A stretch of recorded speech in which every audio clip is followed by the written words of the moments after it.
Hello, everybody. Welcome in to another episode of the Couch GMs podcast. I'm your host, George Kerth, here along with the two best friends that anyone could ask for, Tyler, Snyder. Tyler, what's up, buddy? It's going, George. It is going well today. How are you doing? I'm doing well. And we got Cody Roadcap with us as well. Cody, what is up? Hey, I'm doing pretty good, George. If you guys are wondering why Tyler may sound a little down, he did get a second COVID shot, but the real reason is I demolished him in the best hair poll, which I took home the championship. So thank you, everyone, for voting. We all knew it was coming home to me. Can we also just say that it was not even a best hair poll? It was a whose girlfriend's going to campaign the hardest poll, which Cody won by a landslide because his girlfriend was relentless in this one. When it first started, it was me and George tied at 2, Cody with 1 vote. Then Jen came onto the scene just asking everyone to vote. And next thing you know, Cody is demolishing all of us. So I think it's less of a best hair contest and more of a best girlfriend contest. You took home the award this time. We'll find a poll. I'll take that as well. We'll find a poll that's less girlfriend promoted oriented, and we'll figure it out, and someone other than Cody will come out on top. We'll be good. But anyway, what to expect today on the Couch GMs. We're going to talk top stories of the week, which at this point in the NFL lull is basically trade rumor updates. And we're going to talk tight ends this week. We're going to give our top 20 on the show. And we're going to put our top 30 on thecouchgms.com and on our Facebook, Twitter, and Instagram at thecouchgms. So why don't we jump into some news? Cody, lead us off. As always, I have to give you your hashtag Rodgers Watch update. It's going to be short this week. Week 2 of OTAs, Aaron Rodgers is still a no-show. Been pretty quiet on the social aspects compared to last week when he was out in Hawaii for a wedding. Outside of that it came out again, the Packers aren't trading him. So looks like we're in this for the long haul. I expect him to miss mandatory next week, and I expect him to probably miss the first week of training camp, if not a little bit longer. It's going to be a long summer, but hopefully Aaron Rodgers is eventually back in the green and gold.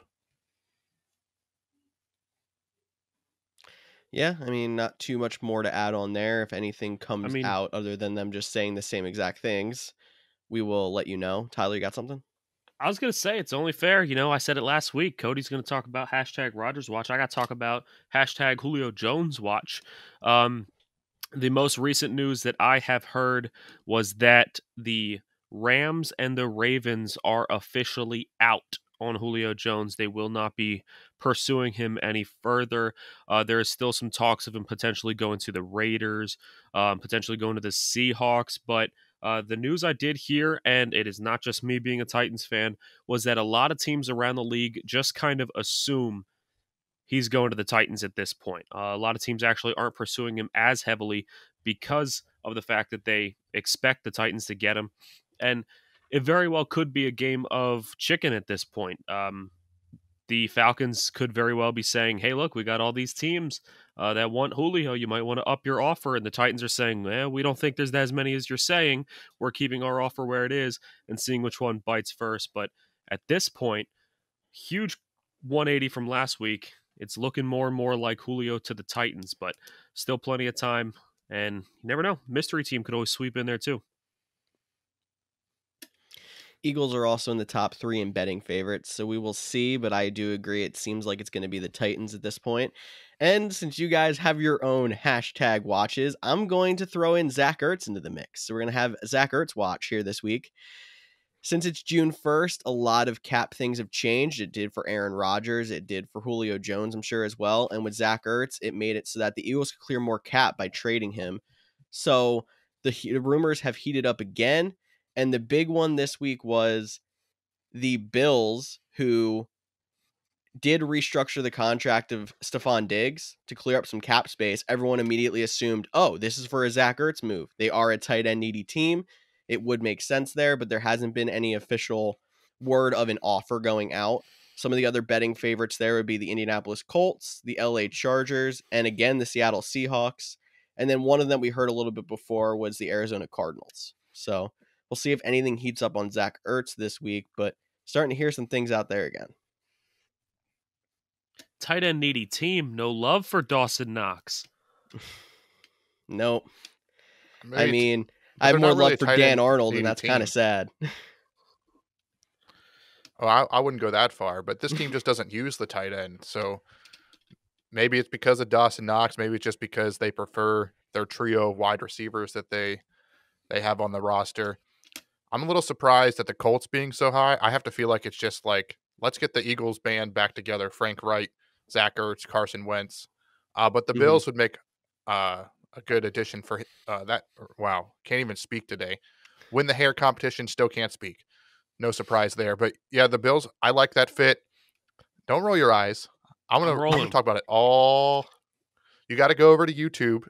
Watch us on YouTube if you want to see the biggest eye roll that Tyler has ever given when I mentioned that.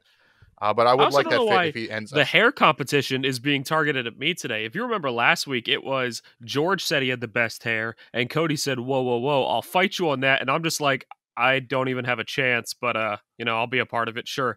Like I wasn't even a part of this thing, but it's still somehow targeted at me. You should be targeting this at George, who said he had the best hair, and yet you beat him. Let's just make a who speaks the best poll, and I think you actually have a good shot at that, Tyler, because I have my stumbles and Cody's nowhere close. So I might get pity votes in that one. It might you're be at gonna least have close. girlfriend votes on that one. Let's be honest. George gets the pity votes on all the polls. Who are we kidding? I mean, we just bash George all podcast long, so that everyone out there listening is like, "Oh, geez, I need to vote for George. Need to help this guy out." This train's coming off Well, the tracks pretty fast here. We got to get back to tight ends. So, anyone else on Zach Ertz before we jump into our top 20? nah, dude's getting old.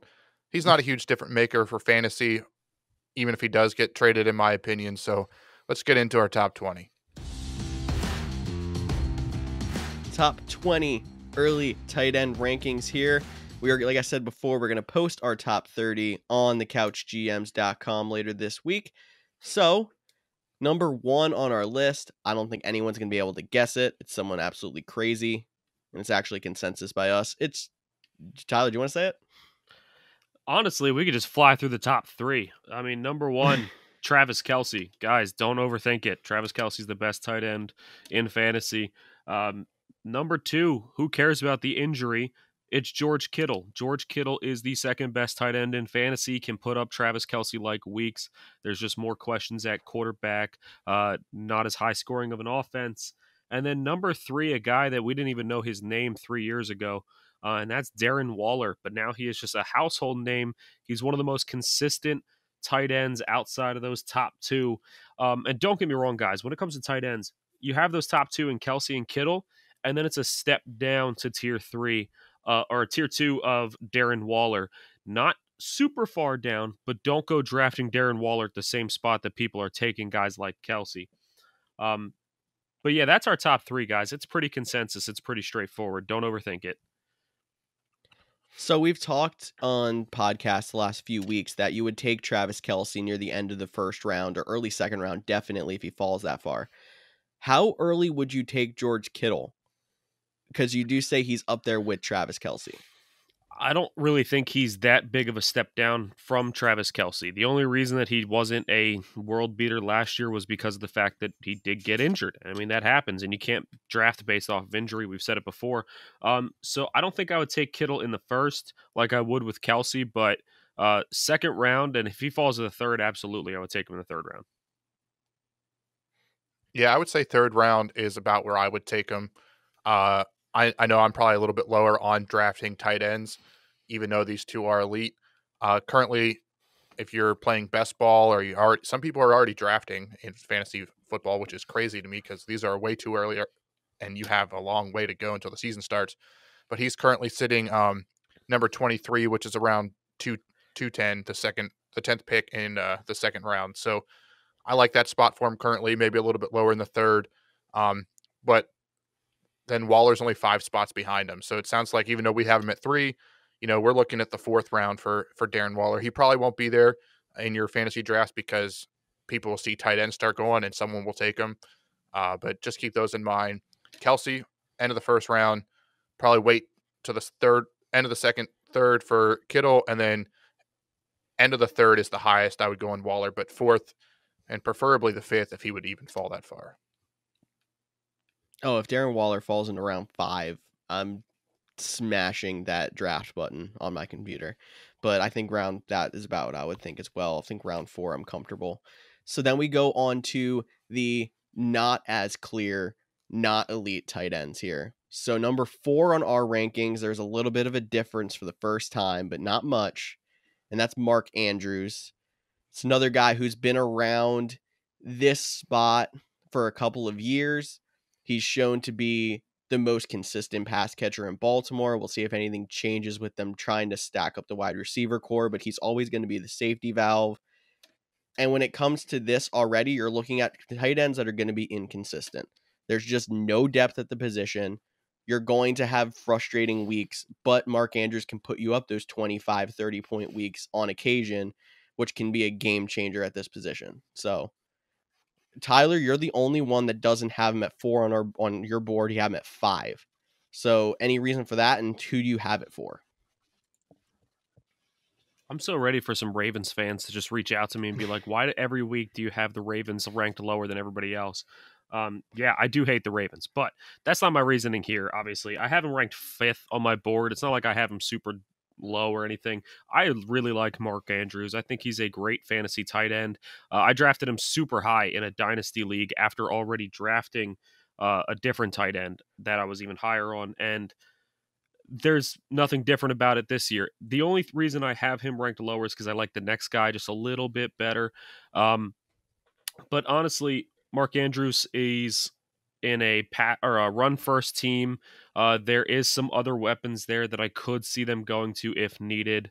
I mean, you got the rookie receiver out there. You got Hollywood Brown on the other side. And honestly, every time you get in the red zone, I just kind of expect Lamar Jackson to run it in rather than throw it in. So that's the only reason that I don't have him ranked 4th. I still think he's going to be a great tight end for you, and you can flip-flop him with the guy I ranked 5th.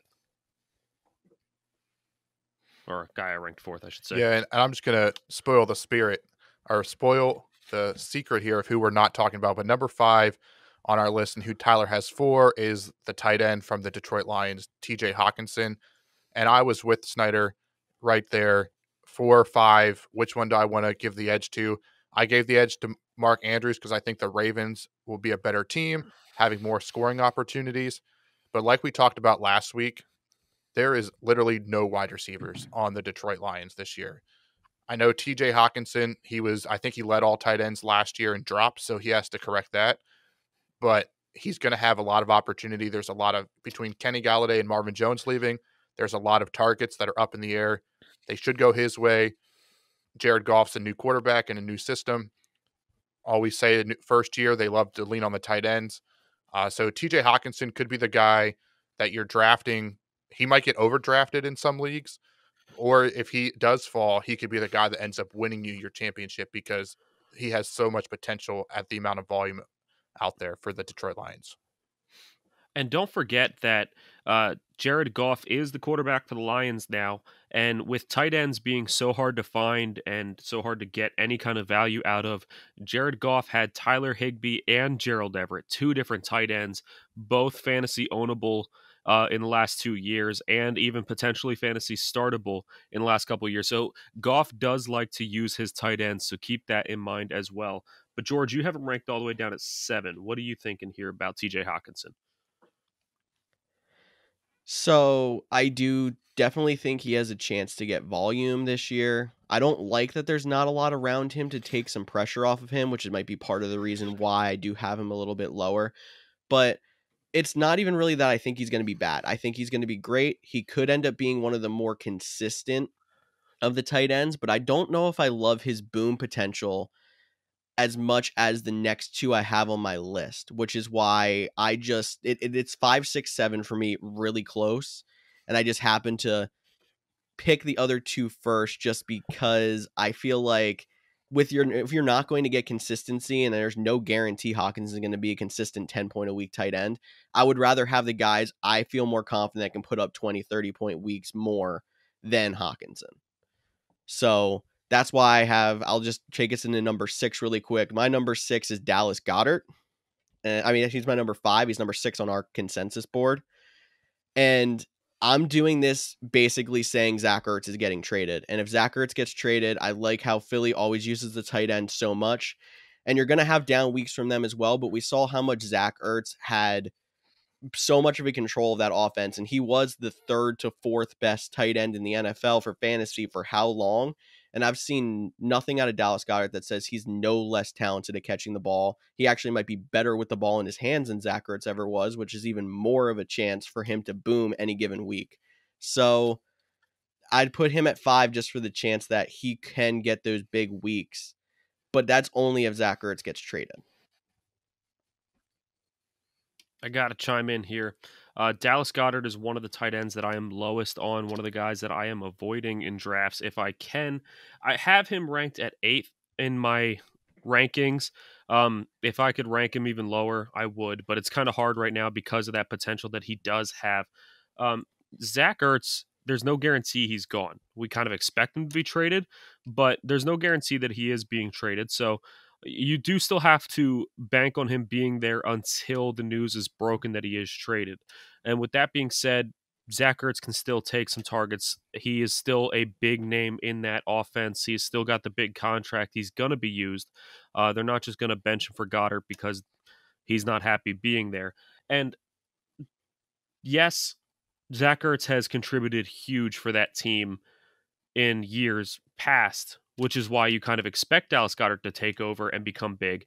However, Zach Ertz is really good with Carson Wentz. Carson Wentz isn't there anymore. I'm not saying that Jalen Hurts can't use a tight end, but he didn't really use the tight end as much as we'd expect him to, especially with the Eagles suffering at wide receiver so much last year. Zach Ertz did kind of fall off by the end of last year, and he was battling some injury issues. So Dallas Goedert was basically the starter when Jalen Hurts took over. Yet in weeks 14, 15, and 16, the 3 weeks that Hurts was the starter, that Goddard was there as well, we have 4 catches for 43 yards, no touchdowns. 4 catches for 39 yards, no touchdowns, and 3 catches for 38 yards, no touchdowns.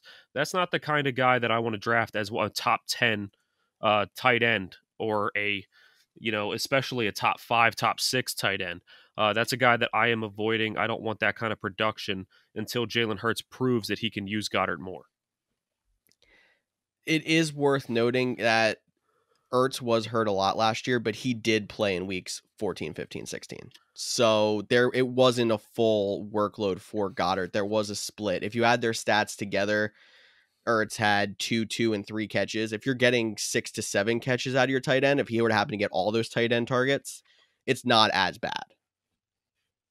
And who's to say that he will? Because you also have to think, Ertz has only taken like 2 catches from him, but at the same time, there was no receivers to throw to last year, and now you bring in Devontae Smith, who is going to be getting a lot more of those targets, especially knowing Jalen Hurts a lot more. They're going to have that better connection. So who's to say those targets that Ertz is losing won't just go to Smith rather than Goddard? Very true as well. And I mean, we are also talking about a new coach. There's a lot of things that can change. You could see him fall in my rankings before the season starts. Like, this is early. We know that. And we're going to have to see what happens with Zach Ertz staying in the building. But for now, I think I just like the potential of Dallas Goedert's points over someone like Hawkinson. But I have nothing against TJ Hawkinson. Yeah, I think it's just also good to point out, at least this is my opinion. I don't know if any of you agree with me. Probably not George, but maybe Tyler. After the top 5, I think we're done with regular starting tight ends. We're now into, your majority starters, but most likely you're streaming these guys based on matchups. And even though I have Goddard ranked here at 6, because like George mentioned, there is a lot of opportunity. Jalen Hurts is a young quarterback. He leans on the tight end. The Eagles traditionally like the tight end. That's why I put him here. But just because Goddard's my 6th ranked tight end doesn't mean, I'm going to start him every week. And I think there's a lot of tight ends that we have to look at coming up that they're going to have weeks where they put up 20 points, but they're also going to have weeks that they only put up 4. And that's just the nature of the tight end position, which makes a guy like Travis Kelce and George Kittle that much more valuable, and why they're now being taken in the 1st and 2nd rounds compared to years past when you didn't touch a tight end till the 4th round. I couldn't agree more, Well, I Cody. mean, I really couldn't. I mean, like you just said, that's why guys like Kelsey and Kittle are so much more valuable. There was guys that we owned last year that weren't in those top 5 that, you had to have 2, maybe 3 tight ends on your roster just to be able to play the matchups every week. If you have a guy like Kelsey or Kittle, as much as it's nice to have a backup tight end, you don't really need a backup tight end. So if you have to go a few weeks without one and have, an extra receiver, an extra running back to kind of help yourself out, you have that luxury, which makes Kelsey and Kittle so much more valuable. yep, I definitely agree with that as well. There was a league last year where I didn't have a backup tight end to George Kittle, and you can't draft for injuries. Kittle got hurt, but when you think about it, someone you drafted late as opposed to someone you picked up off free agency at that point, there's not much of a difference. So not having that backup tight end isn't that big of a deal when you're in a situation with having someone like Kelsey or Kittle. But I think that 5 that you're talking about makes sense, but I kind of mix 6 and 7 into those. And one of those guys in my top, as I have ranked at 6, Tyler does as well, is Kyle Pitts. We were talking about him so much coming into the draft, after the draft, liking that he went to Atlanta. And Cody, you seem like you have a little bit of cold feet on him in redrafts, having him down at 10th in your rankings. So is it just the rookie tight ends like to bust kind of thing? Or what? Why do you have him down at 10? And you pointed out these are redraft rankings. If this was dynasty startup or rookie drafts, Kyle Pitts would be significantly higher. But in redrafts, when you're getting new players every year, I have him down at 10. Since 1932, there's only been one rookie tight end to have over 1,000 receiving yards. That was Mike Ditka in 1961. There's only been 2 to have double-digit touchdowns. So I know Kyle Pitts is considered a transcendent player, but we haven't seen it yet. Just like when we talked about with Dallas Goedert, at this time we have to assume that Zach Ertz is going to be there. At this time, we have to assume that Julio Jones is going to be there. Now, Julio Jones and Calvin Ridley, if they're still on the team, they're options 1 and 2. Kyle Pitts is still the rookie. And you can't forget, they just traded for Hayden Hurst or signed him. I can't remember if it was a trade or a sign last offseason. So he is going to be splitting some reps, at least to start the season. So as much as Kyle Pitts is the fun, new, fancy, player, we expect to take the league by storm, potentially the next Travis Kelce. It's his rookie year. We thought the same thing with O.J. Howard a few years ago, and that dude has never come into anything. Now, granted, he was taken in the middle of the first round, not in the top 5. We thought the same thing with T.J. Hawkinson when he was taken in the top 10. He busted his rookie year. Just remember that rookie tight ends are traditionally bad. There's been one that has over 1,000 yards, and he only had 1,100. So Kyle Pitts is going to be drafted high. It might be worth taking a guy that's a little bit safer and missing out on that boom potential that he could put up. He could surprise us and be a Justin Jefferson and have the greatest rookie year for a tight end. But that might be a lot to gamble on for a guy that's going to be taken within the first 10 rounds, if not the top 7. Okay, so here's my question for you, Cody, then. I do agree that, when no tight ends have been good for that long in the rookie year, that is a gamble. But is banking on Kyle Pitts, the only tight end to ever be selected in the first round, is banking on him having a great year really that much more of a gamble than taking guys like, I'll say them out of order so I don't ruin our rankings, Mike Gesicki, Tyler Higbee, Jonnu Smith, Gronk, Noah Fant? Is it really that much more of a gamble than taking one of those guys who really have not shined ever? Well, I would take him where I have him at 10. So there was 9 other guys I would take in front of him. And again, it's just because he's a young rookie. He's currently being overdrafted. He will probably continue to be overdrafted. He will be even more overdrafted if Julio does indeed get moved. So now I'm not comparing tight ends to tight ends per se. If he's going in the 6th round or the 7th round, like that's my wide receiver 3 or my running back 3. Like those, would I rather have a guy like Mike Gesicki and, a reliable running back over taking the risk on a rookie tight end. Now, if he's there in the 10th and 11th round and you want to take him over Hunter Henry or something, you're like, okay, I get it. I completely get what you're saying. But it's just trying to find that value of we're talking tight end rankings today, but when you're drafting, you have to look at your team as a whole. Absolutely, Cody. Absolutely. Well, I think that's enough Kyle Pitts talk for now. We've spent a lot of time on Goddard, a lot of time on Pitts, and I have a feeling we might spend a decent amount of time on this next guy based off of the love that we've had for him and what team he plays for. And that is Robert Funyon Tunyon. That is our 8th ranked tight end. Cody and I each have him as our 7th. George has him as the 8th ranked tight end. Look, this guy burst onto the scene last year. He was undrafted in every league, and he went on to be a great tight end. And I mean, I remember early conversations last year where I was like, Cody, I just have a feeling that Jay Sternberger he's gonna come alive. He's gonna be that guy that Aaron Rodgers wants to go to because they need that tight end to step forward. And you were like, it's not going to be Sternberger. It's going to be Tunyon. And I was like, why would it be Tunyon? They drafted Sternberger so high. That doesn't make sense. And I guess let the Green Bay fan talk to me about Green Bay and trust him because he was right. Tunyon came alive, and he was a great fantasy asset last year for a lot of teams. Absolutely. He, like you mentioned, he burst onto the scene last year. He tied a franchise record for the Green Bay Packers with 11 touchdowns. So I do expect a little bit of a regression. He'll probably come back to single digits. But just today, like I mentioned, it's week 2 of OTAs. He had player availability after practice.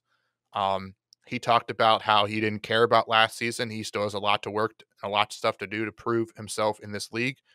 So he's expecting a big year. Matt LaFleur came out and said they want to feature him. And they said he's the most improved player on the team since Matt LaFleur took over. Those are high praises for the coach. He finished up as tight end number 4 last year. So 7 seems about right if there's a little bit of regression in touchdowns. I know we're still a little right, and we're assuming Aaron Rodgers. We're assuming everyone that's on the rosters now is going to be there. So we're assuming Aaron Rodgers, the quarterback, and not Jordan Love. And Robert Tunyon is probably option number 2 behind Devontae Adams on that team. You could go back and forth if it's going to be Aaron Jones on the backfield or Robert Tunyon line up at tight end as option number 2. So great value there.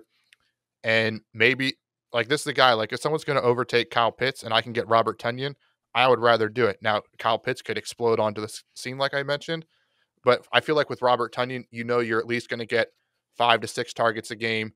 He's probably going to have a touchdown in at least half of them. So it just seems like a great value here at 7. The only thing that scares me with Tunyon, he was literally the definition of touchdown dependent last year. If you look at his target numbers, I mean, I know he didn't really burst on the scene until like a few weeks into the season, but he finished around TJ Hawkinson last year, who had almost double his targets.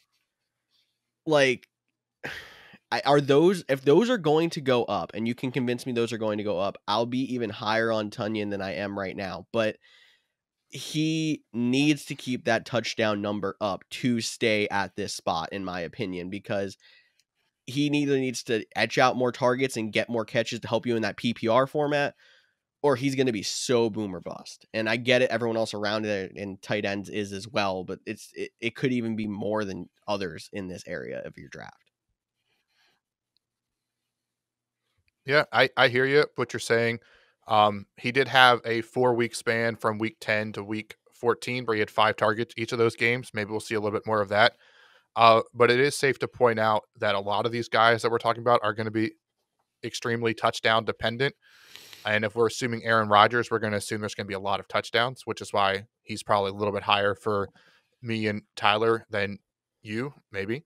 But I will say, to counterpoint, if I was playing devil's advocate, the Packers do currently have 5 tight ends getting ready to make the roster. Now, obviously, no one's going out to draft Mercedes Lewis. We talked about Jay Sternberger. If you have him in Dynasty, you're like, please have a breakout third year. And then we're talking other guys like Josiah DeGuara, which is like an H-back role.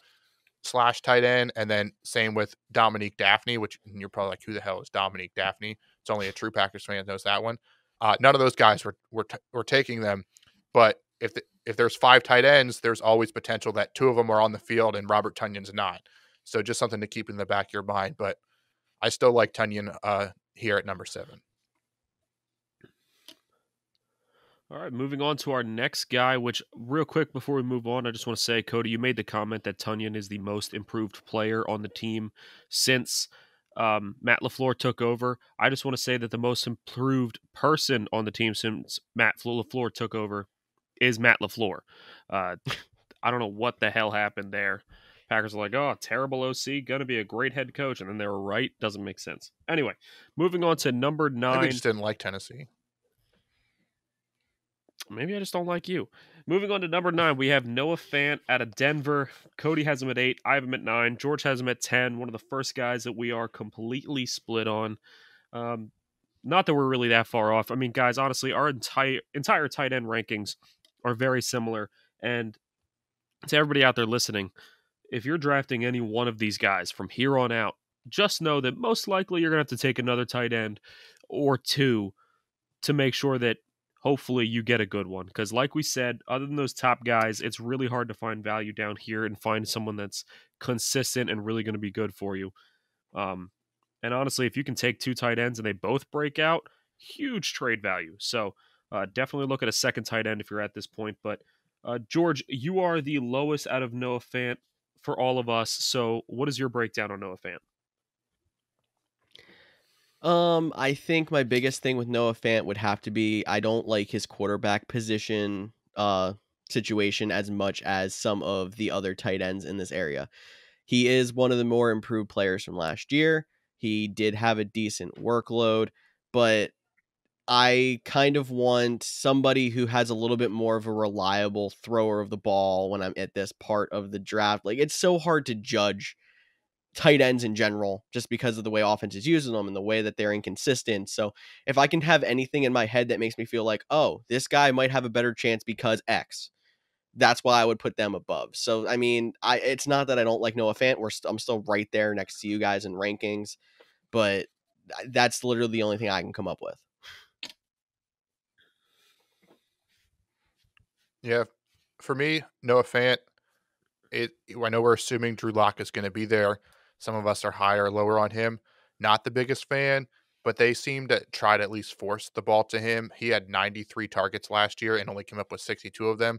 If he adds 10 to 15 more catches, that could be a big difference. He only had 3 touchdowns last year. So like I mentioned with Robert Tunyon, he had 11. I expect some regression. I expect Noah Fant to get some extra tight ends to get closer to the average. And he did finish tight end 10. Well, that sounds a little weird to say, but last year. So definitely a bright star. And he is a tight end that can take it to the house from 70 yards out. So if you're getting a touchdown dependent guy, get a guy that could get you 13 to 15 points on one play because he has the speed and breakaway ability to do that. Yeah, I mean, can't argue with that. So let's go ahead and move on to our 10th guy then. I think that was enough on Noah Fant. And that is going to be Logan Thomas, another guy that we are somewhat split on. George and Cody have him at 9. I have him at 10. Again, we're just real close on him here. I have Fant ranked above Logan Thomas, so that would be the only reason I have him down at 10. But Cody, what's your breakdown on Logan Thomas? What do you expect from him this year? Especially since we don't know who's going to play quarterback. Yeah, I was going to ask you guys, so I'll ask you that at the end on if Fitzpatrick or Heineke is the quarterback, does that move him at all for you? But besides the fact that in NCAA 14, you could play with Logan Thomas at quarterback for the Virginia Tech Hokies, and he was 90 overall, 4th highest rated player on his team. Little fun fact for you there.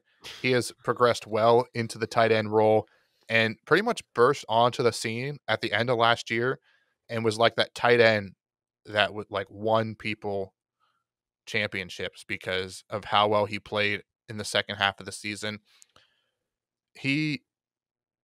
We're at 9. You know, he's a guy, he's probably going to be solid. We saw what he did last year. He's going to be a part of the game plan, but hopefully this year Terry McLaurin is fully healthy. They added Curtis Samuel. So they did add more pieces. We still don't know the quarterback. He's probably a low floor, but also a low ceiling guy, which is why I kind of have him down at 9. But if you can consistently get 7 to 12 points out of your tight end with your half PPR scoring or even standard scoring, that's pretty solid for a guy that you're going to get this late or would get this late in the draft based on where he's currently going. It's a great point, and they did actually add around him as well. I believe they added, was it Curtis Samuel to that wide receiver core? Yes. As well as already having Terry McLaurin. So I don't think that's going to take away targets from him per se. It's just going to add more things for defenses to look at around him. And he's not going to be your 30-point a week guy, like you say. He might have one game like that, but consistency out of him might be clutch. And you're right. He was on the waiver wire in a lot of my leagues at the end of last season. I was like, how? Because he was very consistent, and he did win people leagues at the end of last year. And to answer your question, Cody, I think that, we are big Ryan Fitzpatrick fans here on the podcast. So if Fitzpatrick's going to start, I expect 60, 70, maybe 110 touchdowns from Fitz. So they got to go somewhere. So Logan Thomas is going to get quite a bit of those. Taylor Heineke, I just don't feel like is going to be able to put up good, consistent numbers. He looked great in the playoffs last year, but in the regular season, we've never really seen anything that spectacular out of him before. He'll be a decent, solid, mid-level quarterback, but he's not going to put up crazy numbers.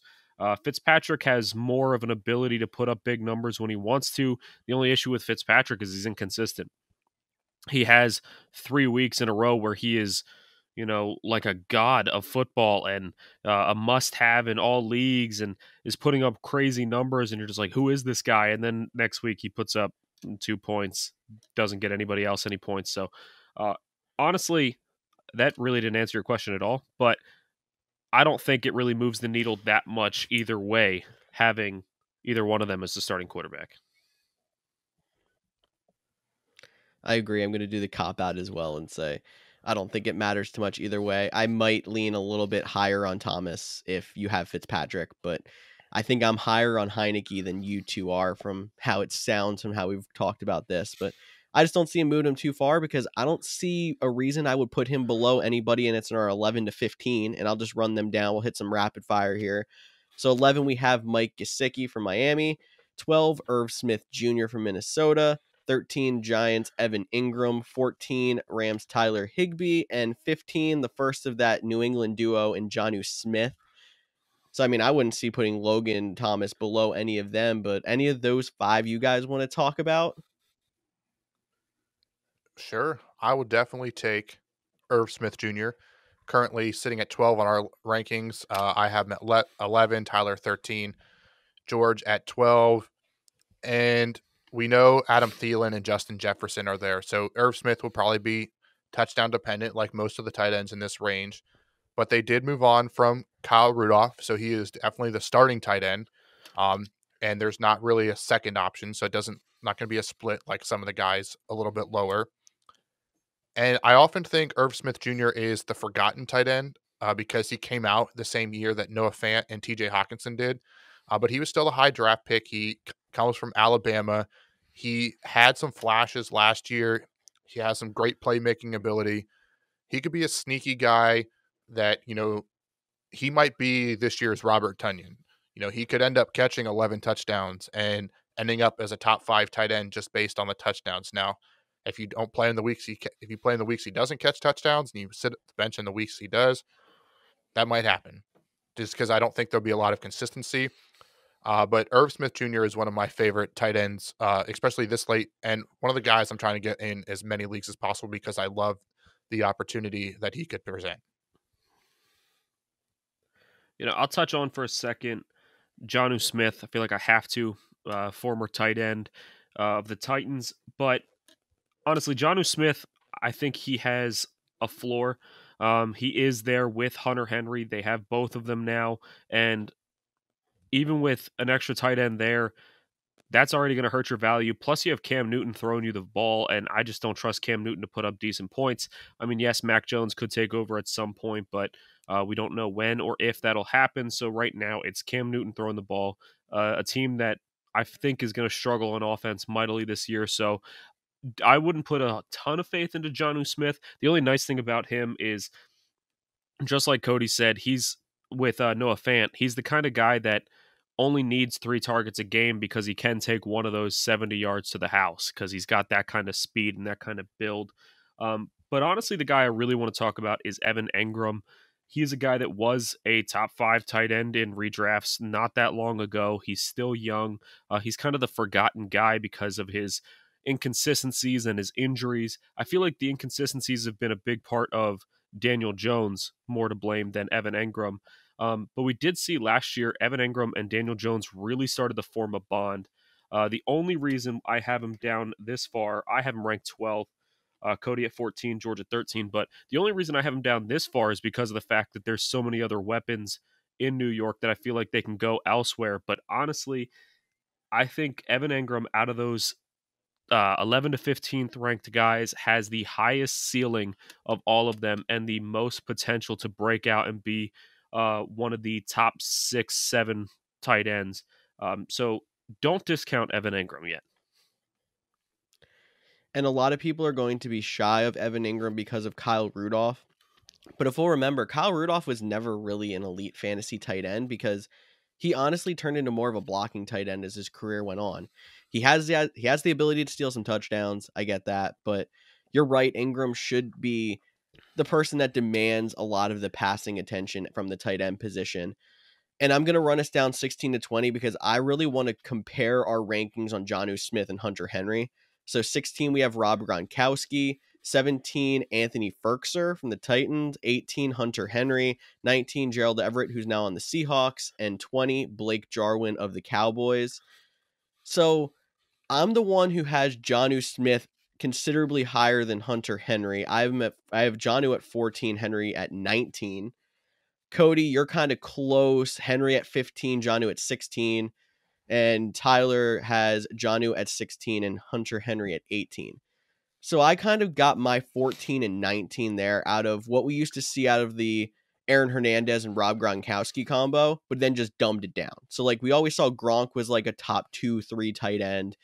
And then Hernandez was like 5, 6.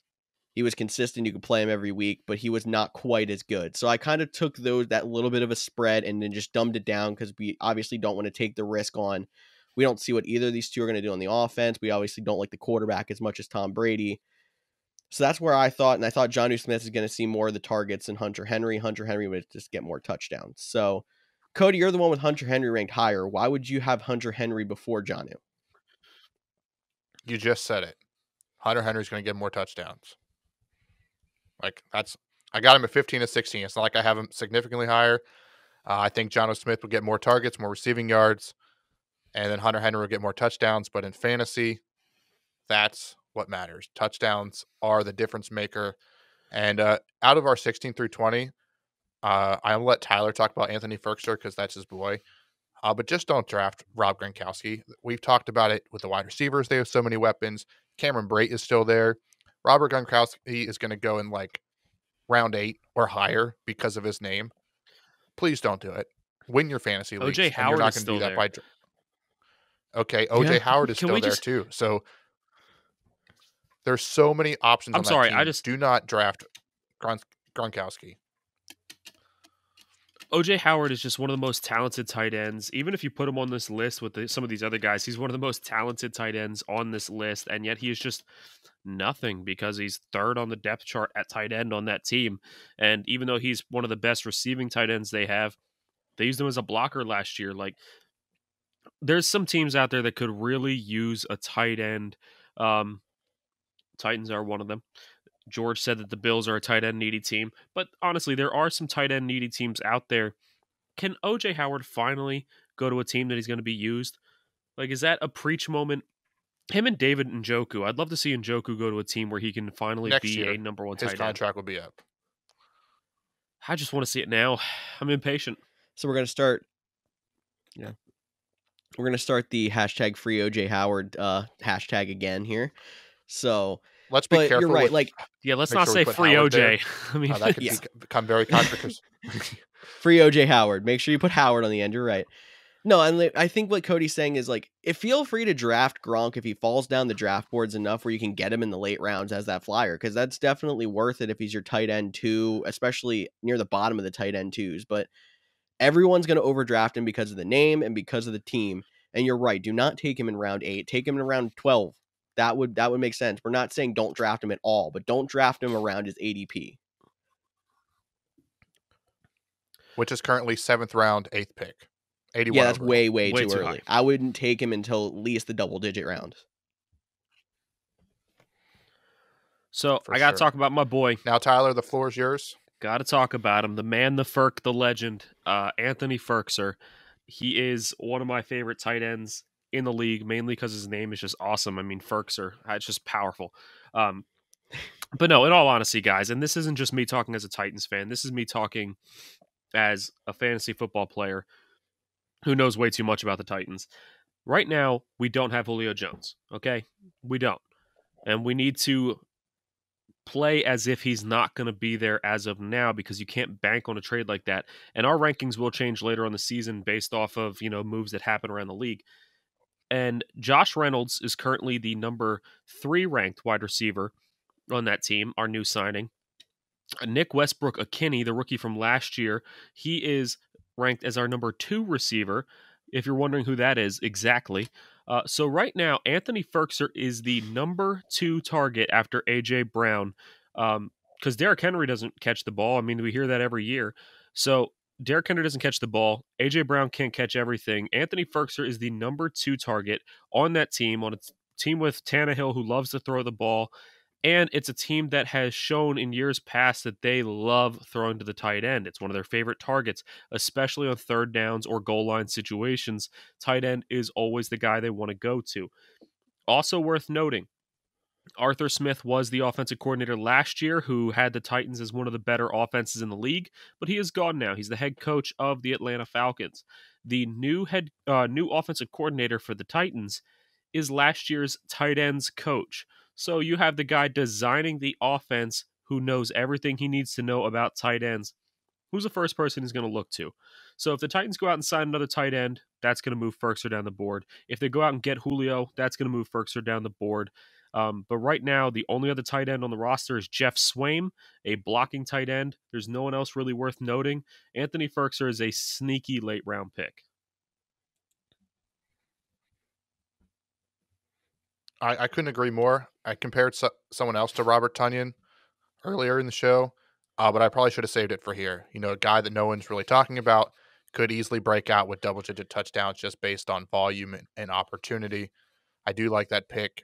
Ferkser is a free agent in a dynasty league that all 3 of us are in. We have our free agency bidding coming up next week. I feel like the 3 of us are going to be the only 3 bidding on Ferkser, but that's because we have They're going to look at us funny. High expectations for the guy and could be a big impact for your team, especially in the late rounds. And some people have him all the way down in the 20s. So that just goes to show you where we have him. The last guy in our top 20 I do want to give a quick mention to is Gerald Everett. Now, he has been a little bit forgotten because he fell behind Tyler Higbee in Los Angeles. But when Higbee was hurt, he put up okay numbers that weren't the best, but he was solid. He was an option. Again, very touchdown dependent. But he's going to the Seattle Seahawks, who we tend to always forget about their tight end. And then by week 4, we're like, Will Dissly on the waivers, Jacob Hollister on the waivers. That's the team that uses the tight end. Now, Will Dissly's still there. So that's probably why we have Gerald Everett a little bit lower, because he will eat some of the targets. But Russell Wilson likes the tight end. They get red zone targets. There's often running first team, so they're playing in line and they get little out routes, seam routes. They pick up plays. So Gerald Everett is another guy who could be potentially a big player that you can get very late in drafts. All right, guys. Well, that rounds out our top 20 tight ends. As we said before, we are going to post our top 30 on the website later, but let's just go ahead and move on. So are there any other tight ends in or out of the top 30 that you guys would like to talk about? Yeah. Somebody that I want to talk about here would have to be Jared Cook. He's actually 21st on our board, so pretty much right there. But new team with the LA Chargers, and we know the Chargers have used a tight end in the past. I was never the biggest Jared Cook guy because I feel like he was always slightly unspectacular athletically, it looked like when he was catching the ball, but the man just caught the ball and he just, you know, put up points, even though it didn't look spectacular. So it's not always about flash in fantasy football, especially at the tight end position. It's just about, oh, he happened to gather up enough catches to have me a good week, and that's fine. So keep an eye on Jared Cook when it comes to drafting your tight end too. If you don't like somebody near the end of that top 20 and you're like looking for that second tight end, he might be somebody that'll jump a Gerald Everett or a Blake Jarwin on your board, and there's nothing wrong with that. But I'm going to call a bit of an audible off of our sheet here, and I know we're going to get talked about with one of these guys, so I want to ask you a question. Why are we all so low on Eric Ebron when Eric Ebron had, what was it here, 91 targets last year with the Steelers? That's a lot of volume for a tight end, and we have him all the way down on 27th on our board, and the highest on it's 25 with Tyler. But we're gonna get asked about it. Why do we have it so low on Eric Ebron?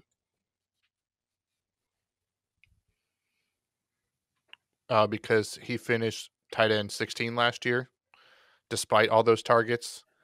I like Deontay Johnson, Chase Claypool, and Juju Smith-Schuster better. So he is at least option 4.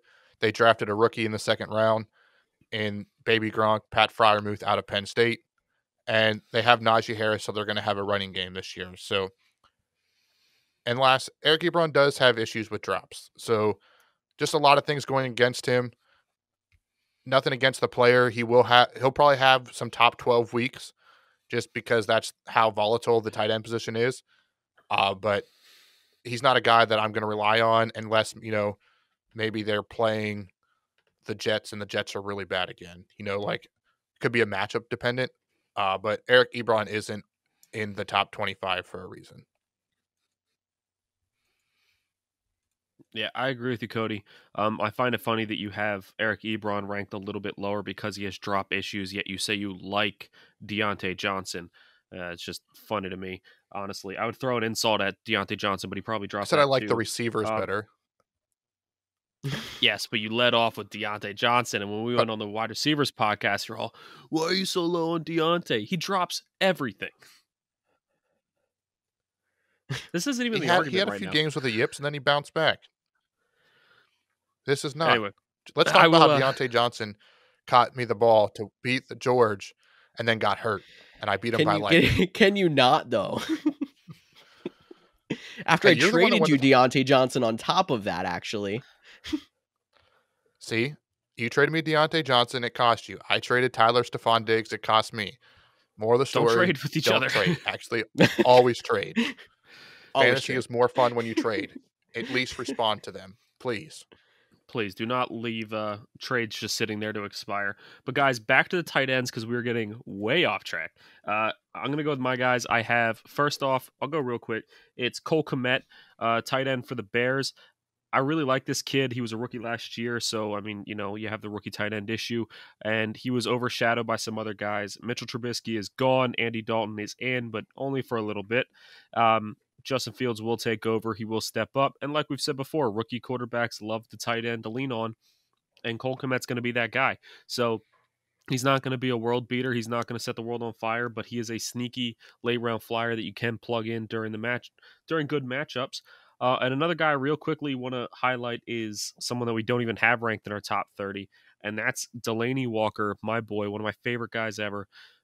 Look, this guy was a top 5 tight end every year he started for the Titans up until his final year in which he got hurt. And he tried coming back from that injury, came back way too soon, couldn't play through it, and it really struggled with it, and that's why he didn't look very good. He took an entire year off to really focus on himself, get himself back in shape, and make sure that he is fully healthy, and now he's ready to play again.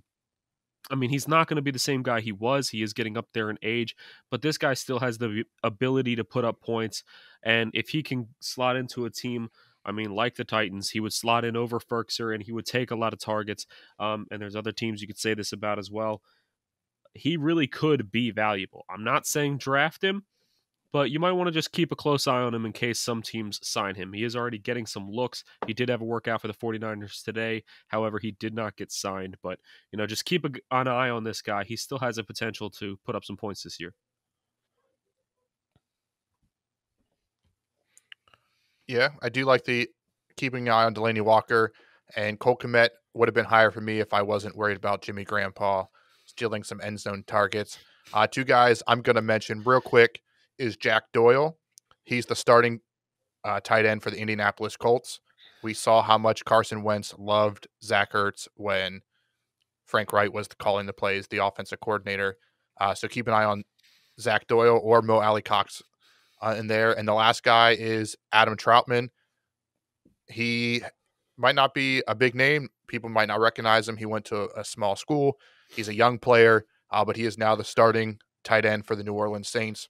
Whether it's Taysom Hill or Jameis Winston, I expect them to use the tight end. Jared Cook always put up decent numbers there in New Orleans.